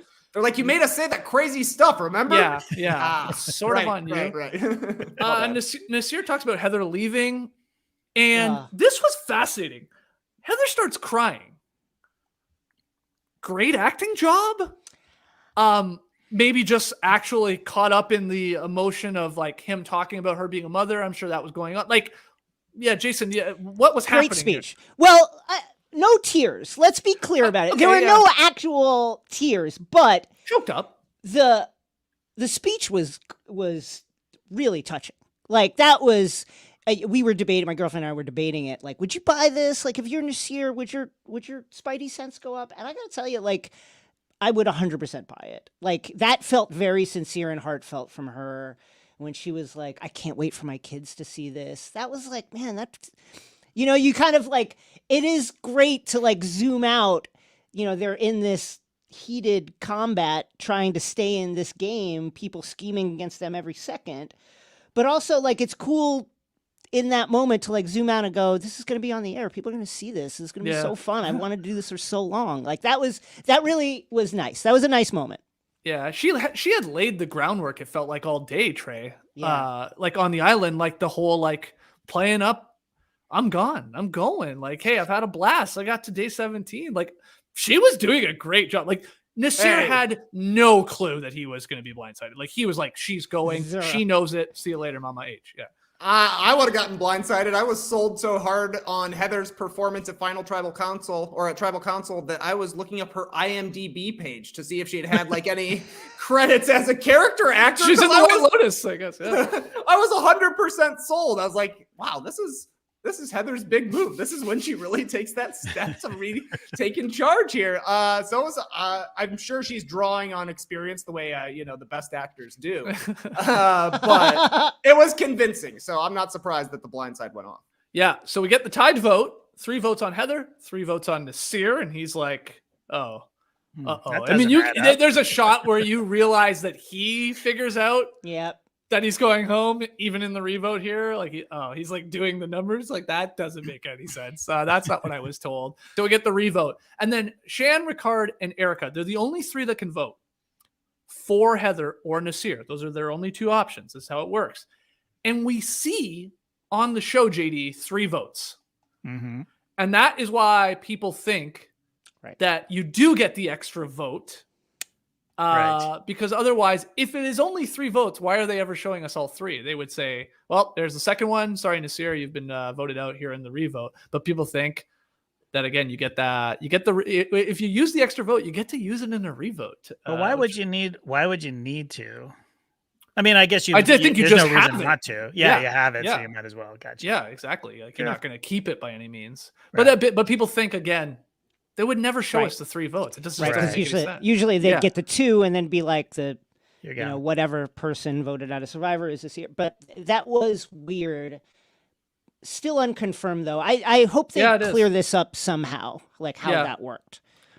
It was funny, I thought, Trey, that he gets voted out, torch is snuffed, and then Probe's like, all right, just head on over there, take a seat where the big bugs land on you. And he just goes over there. I have a question, I guess I'll throw it at you right now. Do you think his idol goes back into play? Are we going to see some scrambling here when we get back on the beach? Ooh. I mean, we don't have that many votes left. So, like, what? They usually say your idol is good through the final 5. So I guess we would have another 3 votes before then. They took it from him, not letting him take it back to the mainland. Yeah, that's right. My Maybe guess that's is, why. why not? We actually haven't seen an idol played yet, right? Yeah, we haven't seen it. Yeah. So probably. Holy. I mean, like, I can't imagine that they wanted all of these advantages out there just to be talked about, Right. right? Like, that just to come up all the time. Yeah. We saw Liana's played, it didn't work, and that was it. Yeah. So True. Naseer is out. Any final words there, JD, for Naseer? I mean, we did love him, like I said. I want to make that very clear. I just wonder if they love him as much as we do. You think we see him again? 100% we're seeing him again. Again, I mean, we've been saying that for a lot of the cast members that are being eliminated this season. But I mean, God, what an awesome redemption story that would be, of him just coming back and going, okay, I came here to have fun. Now I'm here For I'm business. here to yeah. play Survivor. I'm here to play the game of Survivor. So yeah, I hope we see him again. The guy was a goddamn delight. Yeah. Jason, you're nodding away. Naseer, lock him down. He'll be back for some sort of. He was like Heroes family. or something. Yeah, it was like family friendly Ozzy. Very similar kind of play in that, like, both beasts killing it at camp, feeding everyone, Yep. and because of that, probably too comfortable with their position. Obviously, too comfortable Yep. with their position in the tribe. Didn't see the danger gathering, but will come back theoretically better, stronger, smarter if they do come back. And he's great TV. Here's a question, Trey. He's sitting over there on the jury right now with 9 people left in the game? Is that where we're at after last night? Who do you think he would vote for the most? Like, who does he want to win, I guess, like, that he would back? My guess is that he would put his vote on Danny to win. I think Danny's been Interesting. playing a solid game. They've been good together. Danny is a very loyal guy who's been playing the game with integrity, always great in challenges, which is something I'm sure that Naseer values, since he's been trying so hard in challenges and is such a Survivor super fan that, he's practicing these things and making these crazy proclamations. Like, I could go for 6 hours and then not winning. Like, that's the crazy things to me, is that, like, Danny has been such a beast out there and gets 0 votes. So my guess is that I just would have to imagine him. I guess he's kind of was kind of close with Deshawn at some points as well, though it seemed like he was never as close to those two or they were never as close to him as he thought they were. But my guess is he would be somebody from Luvu at the very least. Yep, I think so. You could talk me into Xander too. He doesn't know that Xander voted for him. Mm-hmm. True. And they had that whole we activated the idol together, and they got together and had a little laugh about it. So yeah, we'll see. He's on the jury, of course, with Tiffany and Evie. So second tribal council comes in. They see Naseer sitting there, which I think is pretty wild. Yeah. We've already joked about it a million times on this podcast. Xander telling Propes that he undersold the hell out of that stew or the hearty potatoes. I can't. Every time you mention it, I can't. I hear it. I hear his voice. Yeah. Am I dumb for not knowing that chicken and beef could be in a stew together? That was weird to me. I was like, chicken and beef stew. Okay, but I thought when Probes sure. first told me what they were playing for that he just said beef stew. Did he say chicken and beef the first time? Oh, there's chicken too. Oh, I know. He did. But I thought he was talking about two different stews. You're going to have a chicken stew and a beef stew back at camp. And I'm like, and I thought about it like, what about a vegetarian option, guys? Oh, right. Trey is a stew supremacist. No miscegenation within his stews. So he talks about this. He loves it. Propes notes how no one is really saying anything at this tribal council. I thought that was interesting. He's like, you guys are all really good players. Like, nobody's giving me anything. Nobody's like showing their cards here. And, in the end, maybe a little shocking, not that Xander didn't play his idol for Evie, but that Deshawn, who talked a big game, and again, was he just acting the entire time? So an idol isn't played, so an extra vote isn't played, so a shot in the dark isn't, rolled or attempted. I would love to know the answer to that. Like, I want to know, was Deshawn just doing all of this to make them feel safe? And I talk about this being like pretending he's going to work with Xander and Evie, or was he like actually thinking about doing it? Anyway, Evie voted out 3-2. Do you think, are we surprised, JD, that Evie like didn't straight up beg for the idol? Like, why not? just do get it. on her hands and knees and beg. Xander has proven in this show so far to want to do kind things. He's always like stepping out of challenges or allowing other people to sort of step into the spotlight or to reap the benefits of a reward or something like that. I think, is there any play where there's Naseer and Tiffany sitting there and you just like pile it on? Like, I'm going home. Wow. Save me. You were right the first time. You're wrong. I need it this time. I need it. Like, just beg. I mean, yeah. Have we ever seen that before? Like a straight up on like kissing feet, beg, I beg of you, give me your idol. I don't think so. I can't think of one. But I also think that, again, Deshawn did an amazing job convincing them that they were safe. Part of the reason is that I think that Deshawn was seriously considering flipping on his You think so? You don't think I it was absolutely an act all think day? so. Yeah. I think he's desperate to do it. I think if they didn't separate them and they still had a double elimination or whatever, I think he would have flipped if it was a big tribal council is what I'm saying.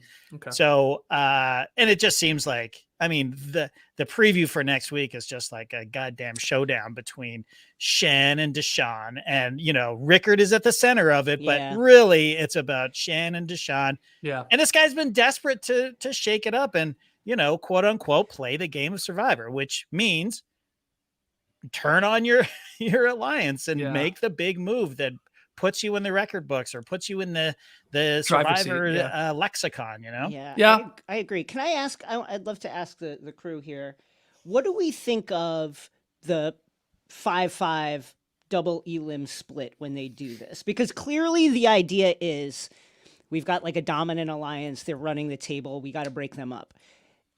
I can't remember. I know that they did it 39. And they did it a couple other times. Yeah. And my recollection is it's never worked that way. Like, it doesn't actually break up the alliance. So do we like this? Do we like the double elim? Yeah, I think I think it was Mike Bloom sort of going through all the times this has happened. And from his research, it was like maybe one is always a surprise, like a bit of a blindside, and the other one is like by the book. And like you said, for the most part, the Power Alliance generally stays in power. So maybe it's not the shakeup we're looking for. I don't know. I guess I didn't hate it. I don't hate it, Trey, but I understand why, it's like, okay, like he also had this idea. Then let me throw it at you guys. Bloom did.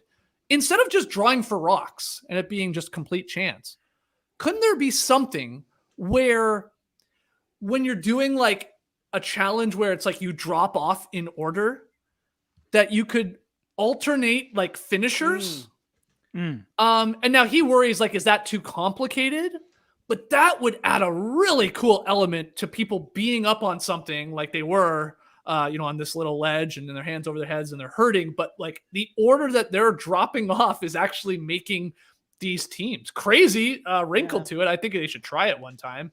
It's a cool idea just to see it's a cool people idea. jump Just to see how off it would happen. to stick Yeah. with their alliance, right? Yeah. I mean, that would happen. Right. Because, it's not that much different than stepping down for food or something, really, because you're like, well, I feel sort of safe. So you'd be stepping down because you feel safe with the numbers of the group you're with. But then again, you could also win individual immunity. Yeah, I think there's something there. But yeah, Trey, Jason's, first question. Are you a fan of this sort of like suddenly taking 10 and splitting them into 2 5s here? I think it can be good. I don't think it particularly worked perfect last night because the 4 that are in the main alliance got split evenly, right? Like if all of the same alliance ends up on the same tribe of 5 and then the one person who's not wins immunity, then you're loving it. Then it looks great. But I think the reason, and whoever you said, Mike Bloom, I believe, said that it goes blindside and then by the book. Think if you're Deshawn and Danny, you have seen the blindside. You're like, oh, Naseer's out. I thought he was going to be with us. Maybe we should just go the smart way right now. If you're Deshawn, you're like, do I really want to flip on Danny right now? Am I going to alienate him and not tell him the plans, despite the fact we've been together from the very first moment on the beach? Maybe seeing Naseer there kind of like said, oh, okay, I got to pump the brakes a little bit here. We're losing numbers. I thought that guy was going to be with me from here until the end, or at the very least until I needed him for a vote. Let's just keep it smooth right now. They took care of the blind side. We'll do it the next week. Right. Yeah. Though, by the looks of it, he's going to be pissed off too, because I think they would have liked Naseer to stick around. They being Danny and Deshawn, who had done a pretty good job of convincing Naseer, hey, yeah, you're with us, man. Yeah, no problem. Because next time we see Danny saying, I want to get Ricard out of the game as soon as possible, which for Danny is like a bold line. We don't get a lot of that. So, Danny has feelings and thoughts about the game. Deshawn says, as long as Ricard is in the game, Shan is the most powerful player. So that's both of them saying like, it should be Ricard. Liana is in tears at some point telling Shan that that's their plan. So she spills the beans to Shan.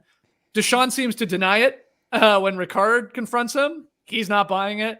And then Shan tells us how sneaky Deshawn is. So it feels like we've said this for a couple weeks now. This has to be the episode. It has to be where rubber hits the road, where Deshawn and Shan go at it. And Ricard is a fascinating element to all of that. We know Deshawn has Danny. It appears Shan has Liana, but where does Ricard go? I think that's the awesome part here. There's other players too. And could they mess things up? Could Xander and Erica and Heather, their votes, so they're important. But JD, it's right now. It's the time. Here we go. It's got to be. And I have to say that I really enjoyed this last episode. I loved, the point of, that the splitting up the tribes. It didn't get the effect that possibly the producers were hoping for, but I was very entertained. I got that feeling in my chest for 2 tribal councils, like, oh, who's going to go? And, it was very exciting, but yeah, this confrontation is coming. It's going to be goddamn Shakespearean, man. It's going to be amazing. I can't wait. All right, well, let's take our final break. Then we'll get to Treemail, answer a few of your questions, and of course, I'll give you the update on Game Within the Game, because that's what everybody tunes in to know about for. Don't go anywhere. I'll be right back. I love a quiz. Anything where I get to answer personal questions to get immediate insights into my own personality. I've gotten to know so much about myself. Here's what I've learned. My Hogwarts house is Slytherin. No surprise there. My Coronation Street character is Dev Allahan. What? I was hoping for Roy Cropper, but oh well. And my mattress is the Helix Midnight Lux. That's right. I took the 2-minute quiz at helixsleep.com/nodunks, and that's the mattress for me. Just call me Goldilocks, because it's not too firm, not too soft. It's just right. And I sleep on my side and my back and my front. I flip around a lot. I'm like a sausage on the grill. And I still wake up refreshed. But that's just me. Everybody's unique, and Helix knows that. So they have different mattresses, models to choose from. They have soft, medium, and firm mattresses. Mattresses great for cooling you down if you sleep hot. Mattresses great for spinal alignment to prevent morning aches and pains. And even a Helix Plus mattress for plus-size sleepers. So if you're looking for a mattress, take the quiz, order the mattress you're matched to, and the mattress comes straight to your door, shipped for free. You'll never have to go to a mattress store again. They have a 10-year warranty, and you get to try it out for 100 nights, risk-free. They'll even pick it up for you if you don't love it, but you will. Helix even has financing options and flexible payment plans, so a great night's sleep is never far away. Helix is offering up to $200 off all mattress orders and 2 free pillows for our listeners and viewers at helixsleep.com/nodunks. Guys, Nora and I have had a little back and forth going about whether or not we should put our Christmas decorations up now. Ooh. Yeah. It's mid-November. I am against it, Lee. I'm at least like, it's got to be December 1st. I think we have to wait to December. She's like, why? Why do we have to wait? Let's get in the spirit. Let's get those lights up outside. Let's get the tree up. Does she know it's nutmeg season and not nog season? Yeah, I don't know. I guess not. So, like, on one hand, I'm like, yeah, you're right. Why are we waiting? But on the other hand, it just feels wrong. We haven't even had Thanksgiving here. I was like, at least let us have Thanksgiving. At least let us eat some turkey. And then maybe we can put some lights up. But we all know how stressful not only putting decorations up can be, but searching for like the perfect gift for friends and family around the holidays can be. Oh my goodness, it stresses me out. But there's one thing everyone loves, a good hoodie. So the classic full zip hoodie from American Giant is the perfect holiday gift for anyone, including yourself. You ever do that, Lee? You ever buy yourself a gift around the holidays? You do? Good for you. Yeah. Treat yourself. Yeah. It's very nice. I like this hoodie. It's heavyweight cotton. It's soft. It's very comfortable. It's what a hoodie should be. Details, ribbed cuffs, double reinforced elbow pads, double lined hood. Couldn't tear this thing if you wanted to. Skeets is just throwing bows like crazy, man. Oh, yeah. I went with the black amber color. Interestingly named color. I think it's more of a maroon. Maybe it just sounds cooler calling it black amber. It's more of a red, like a maroon to me, but I love it. Stylish without looking slouchy. And when you buy from American Giant, you can feel good in your clothes and feel great about supporting local manufacturers, workers, and communities from material sourcing to manufacturing. Everything done locally right here in the U.S. So explore American Giant's collection of durable essentials at american-giant.com. You can get 20% off when you use the code NODUNKS at checkout.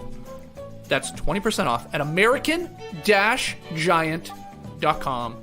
Again, the promo code is NODUNKS. Go get yourself a hoodie for the holiday season, or at least buy some gifts for your friend. I'm going to buy all of you guys an American Giant hoodie. All right? Lee? Double. Thank you. With the elbow pads really nice and tight. Okay, good. Good. I'm going to use that discount. Back with No Buffs into Tree Mail here in a second. I wanted to share this great tweet, though, from Gia Worthy I saw. Quote, regardless of who you were rooting for, 2 people that were excellent trailblazing representation were voted out last night. It's a sad outcome, but I'm so happy they got a chance to share their stories. Well said there from Gia. Spot on. I thought Evie's like final words were really, really awesome. Hopefully you stuck around at the end of the episode for that, talking to queer kids out there and saying, yeah, like, be yourself, be confident. And she was pretty proud of what she did, and she should be on this show. Okay, first question is from Gourmet Spud. Tweeted it in. Gourmet Spud, hearty potatoes. Hearty potatoes. Oh, Xander would love Rich broth. You imagine Xander had said, "Oh, you undersold it. These were gourmet spuds." Crazy. I burped it up, Jeff, and it was like eating it twice. It was fantastic. So this was a tweet that was so detailed. It needed 2 tweets. So I'm mashing them together. Our good friend Gourmet Spud up in Canada, loves Survivor, diehard fan. He said, "Can you call what Shan and maybe Tony V and maybe even Mike Holloway have done as a 3-stage strategy? Stage 1, cunning, strategic / social mastermind. Stage 2, massive overplaying, alienating key allies, making you perceived as less of a threat to win. And then 3, get to the final and then use charm offensively to bring the jury back on side. I don't think any of them did it deliberately. Paranoia probably just got to them all, but a true sociopath may be able to make this a loose blueprint in the future." Again, that's from Gourmet Spud. Great tweet. I think a fine theory. It actually speaks to what I said last week, JD, where I said, I think Shan, like, making all these blunders is actually helping her chances of going even further, because after the first 5 weeks, everybody's like, well, that's a wrap. She's going to win this. She's lapping them. But then she's like making a couple errors, spilling things she shouldn't. And maybe it gets there. I'm with Gourmet Spud. I don't think it's deliberate. No. But is there something here to this theory? Is like that's sort of the way to play it? What do you think? Oh, I definitely think there's something there. And I think you would have to be a sociopath to pull it off. I mean, I don't think we've ever seen I mentioned it last week, but my fantasy of the Agent Shepard, Philip Shepard, taking off the mask and being like, I have been duping you this whole time. But absolutely. I mean, Tony, his first season, he didn't win his first season, did he? Yeah, he did. Yeah, did he? First. Yep. Yeah. And then he went out really early. Yeah, I would say that his first season, though, he massively overplayed at the very beginning of the game, as I remember it. Like, he was this frantic energy that, he seemed to rub his tribe the wrong way. Maybe I'm misremembering, but yeah, I mean, it is a good blueprint of going out there, because it's that middle bit, right, where you seem to be losing it, and that's where Shan is right in the middle of. And if I'm hoping that she sort of reaches a plateau and then just sort of reaches a come to Jesus moment or whatever, or everything it all melts away. The stress melts away and she just has clarity. Do you know what I mean? Like, yeah. Well, if anybody's going to have a come to Jesus moment, I hope it's the pastor out there. Yeah. Exactly. Yeah, I think she's probably already had it. Yeah. You're That's true. And Mike Holloway, I remember him just going on like an epic, like immunity run. Yeah. So that's sort of lost me there. But I think it is the balance of dominate, but then make sure you don't look like you're dominating enough where people will work with you and you can maybe be there in the end. And then explain to everybody why you're awesome and why you deserve the $1 million. It's a fine line. I think that's where Xander finds himself right now, because he has dominated, continues to dominate.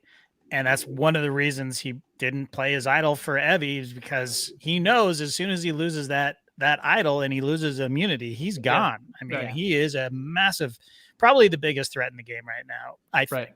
Right. All right. Well, next one here. Unless you guys have anything to add to that Gourmet Spud theory there. The only thing I would add is that maybe the reason Shan seems like she's not a threat, which I agree is kind of true. Like, it's pretty amazing that her name basically never comes up. I think Erica brought her name up at one point, which is probably why Shan has Erica on her radar at all. Right. But the fact that all of her big moves came in pre-merge. Yeah.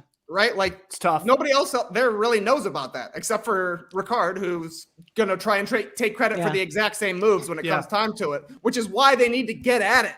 They need to go against each other. Deshawn and Shan need to go against each other. We need one of those three to kind of say, I'm in the lead here. I'm in the lead because they're like, it's a horse race with those three right now for who's leading. And then like you're saying, JD, Xander is there as well, just because he's been playing the bottom game really, really well. Yeah. I have a take.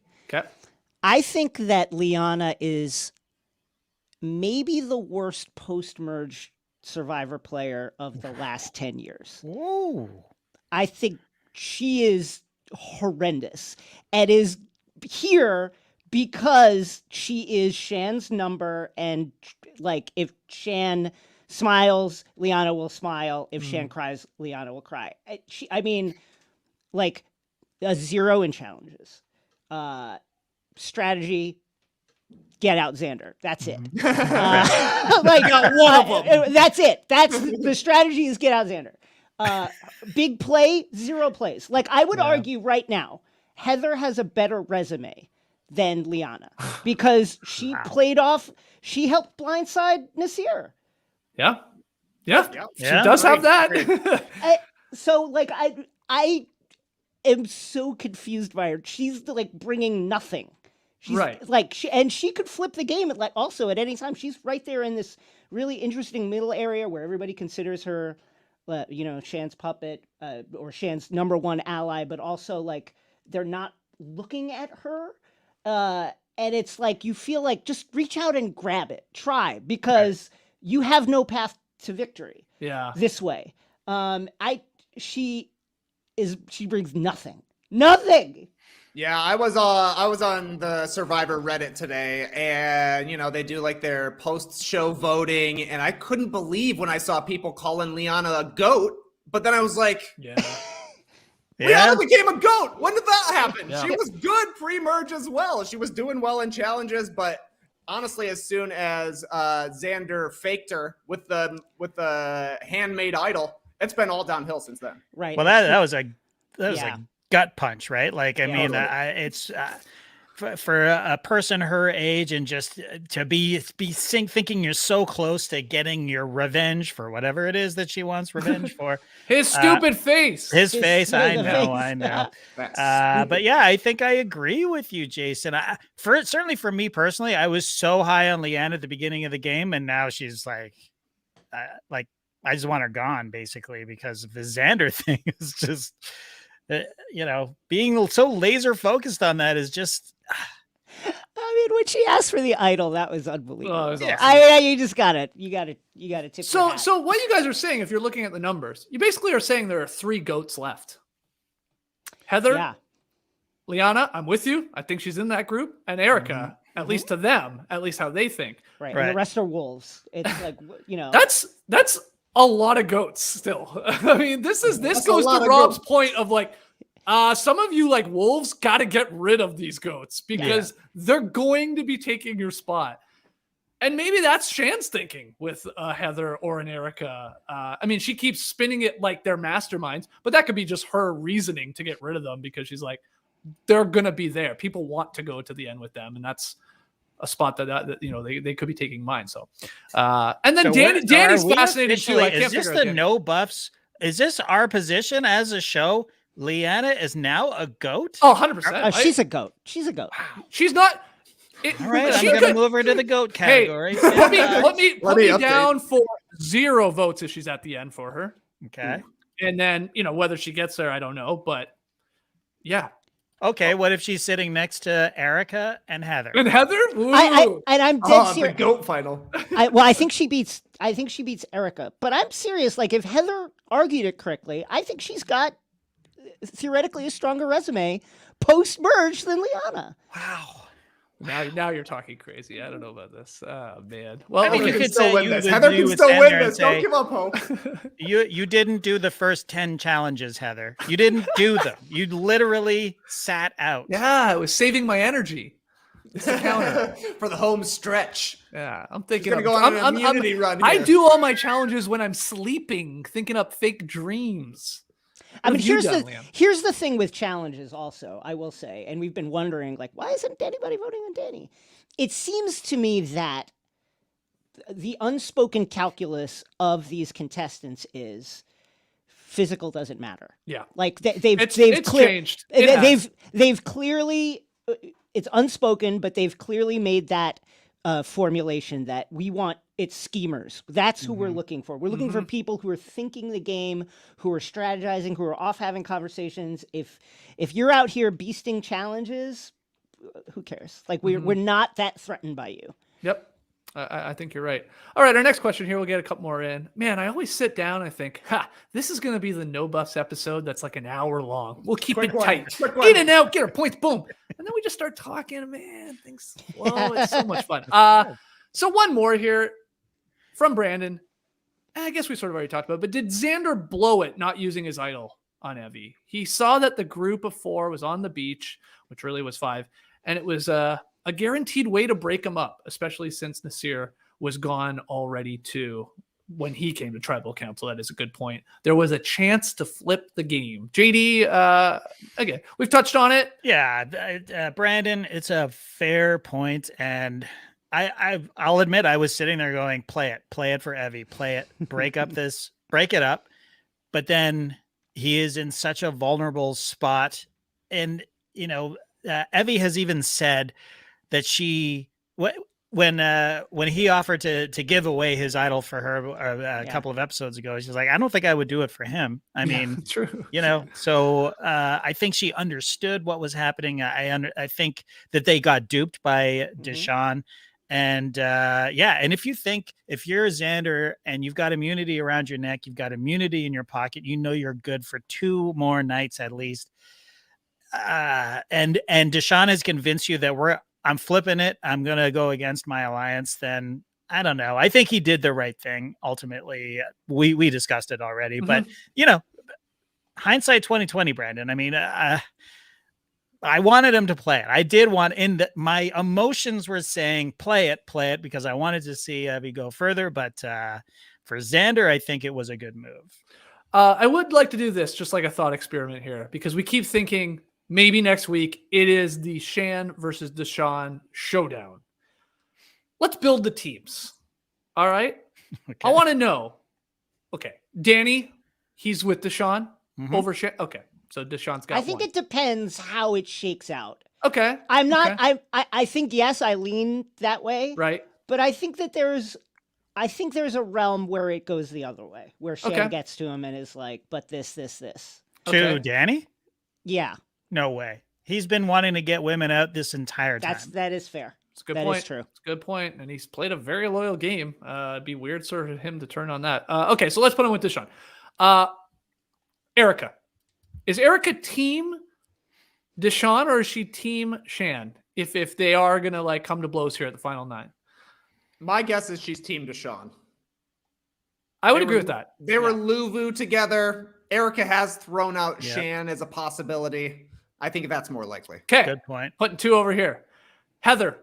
She goes wherever Erica does, doesn't she? Aren't they tied at the hip? I think so. All right. He's got 3 right now. Let's get to Liana. We know where she's going. Shan. Yep. She's with Shan. Let's go with Ricard.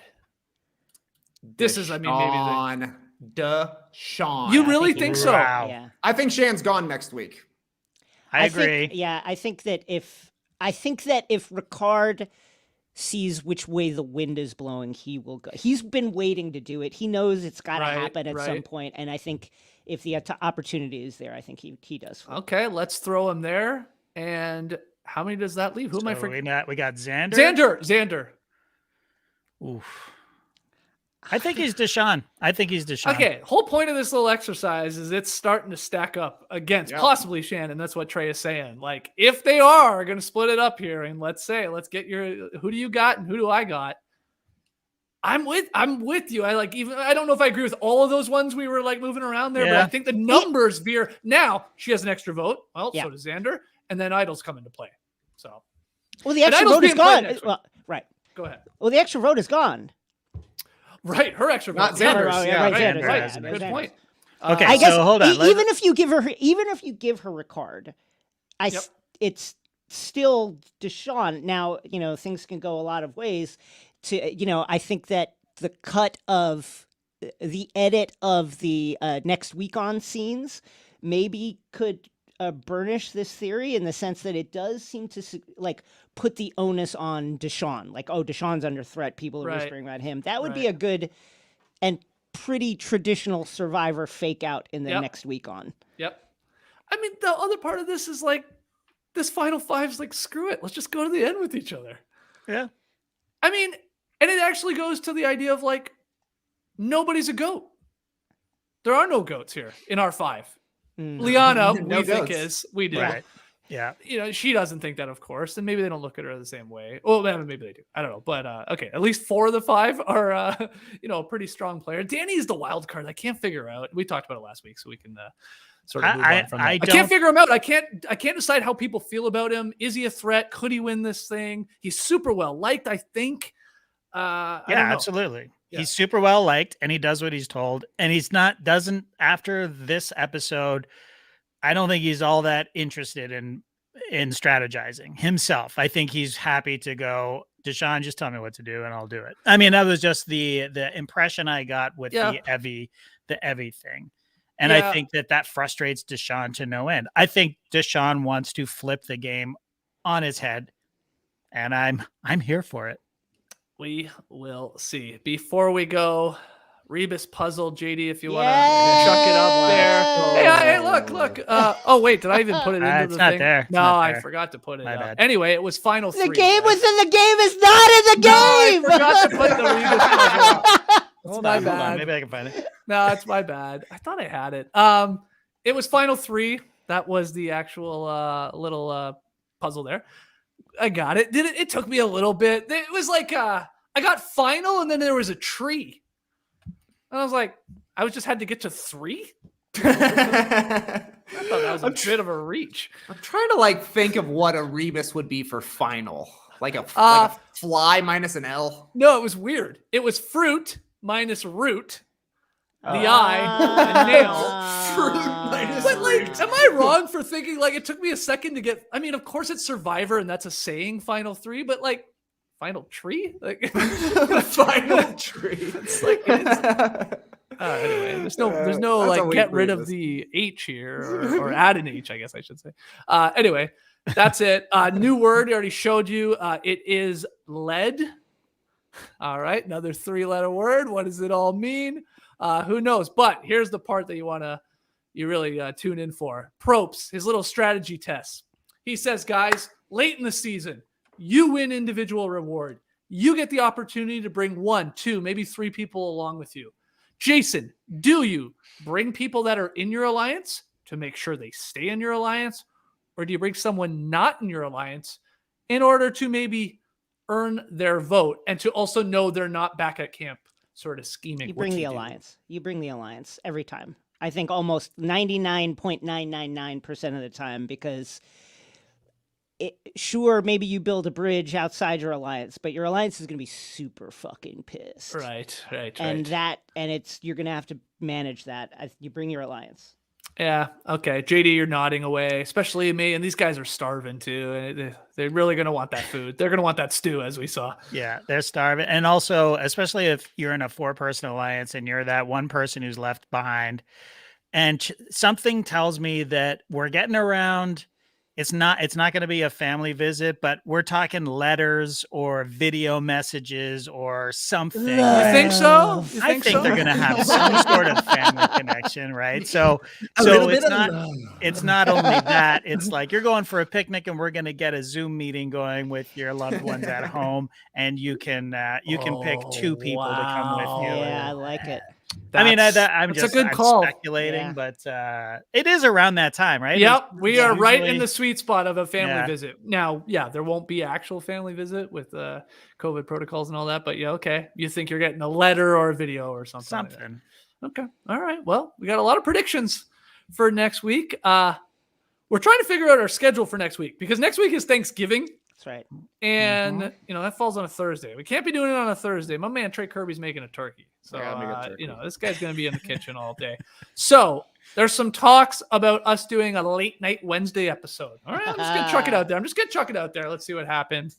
But just make sure you subscribe to No Buffs here on YouTube, on Apple, on Spotify, wherever you listen to podcasts. And then you'll know the answer to when your boys are going live Fun episode. Sorry I kept everyone here 2 hours. I just love talking to you guys about this thing. Hey, man. I can't help it. Yeah. Yeah, Skeets, you undersold this podcast. Party chats, Yeah. warm laughter, jokes, memes, ads. I screwed up on the Rebus, though. That's the one ingredient I didn't include. Oh, my God. All right, guys. Thank you so much. We will see you guys next week here on No Buffs. Have a great week.